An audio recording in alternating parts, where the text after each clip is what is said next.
വേനലവധിക്ക് ശേഷം സംസ്ഥാനത്തെ സ്കൂളുകൾ ഇന്ന് തുറക്കും. പുത്തനുടുപ്പും ബാഗും കുടയുമായി കുഞ്ഞുങ്ങൾ ഇന്ന് സ്കൂളിലെത്തും. എല്ലാ വിദ്യാലയങ്ങളിലും പ്രവേശനോത്സവം നടത്തി നവാഗതരെ വരവേൽക്കും. പ്രവേശനോത്സവം കളറാക്കാനാണ് സംസ്ഥാന സർക്കാരിന്റെ തീരുമാനം. സംസ്ഥാനതല പ്രവേശനോത്സവം Thiruvananthapuram Pattom government model girls higher secondary സ്കൂളിൽ മുഖ്യമന്ത്രി വി ഡി സതീശൻ ഉദ്ഘാടനം ചെയ്യും.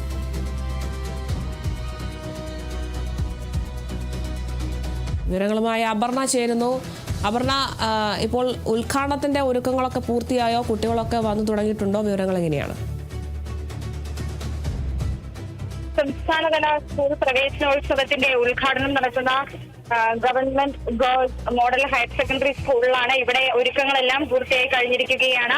ഏകദേശം പരിപാടികളെല്ലാം തന്നെ ആരംഭഘട്ടത്തിലേക്ക് കടക്കുകയാണ്. നിരവധി വിദ്യാർത്ഥികളും അധ്യാപകരും രക്ഷിതാക്കളും അടക്കം ഇവിടെ എത്തിച്ചേർന്നിട്ടുണ്ട്. പുതിയതായി ചേരാൻ എത്തുന്ന കുട്ടികളുണ്ട്. വളരെ വിപുലമായ ആഘോഷ പരിപാടികൾ തന്നെയാണ് ഇവിടെ ക്രമീകരിച്ചുകൊണ്ടിരിക്കുന്നത്.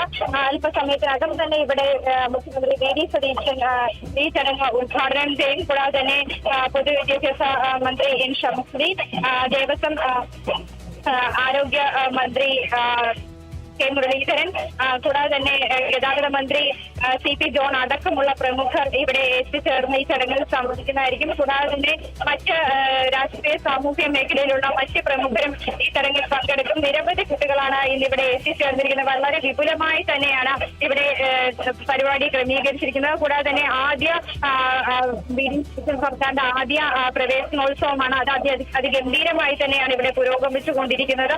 അല്പസമയത്തിനുള്ളിൽ തന്നെ മുഖ്യമന്ത്രി വി ഡി സതീശൻ ഈ വേദിയിലേക്ക് കടന്നു വരും. മറ്റു ഒരുക്കങ്ങളെല്ലാം തന്നെ കൃത്യമായി പൂർത്തിയായിരിക്കുകയാണ്. ശരി, വ്യക്തമാണ്. എന്തായാലും കുട്ടികളൊക്കെ എത്തിച്ചേർന്നിട്ടുണ്ട്. ഉടൻ തന്നെ ഈ ഒരു പ്രവേശനോത്സവം ഒക്കെ ആരംഭിക്കുമെന്നാണ് ഇപ്പോൾ ലഭിക്കുന്ന വിവരം.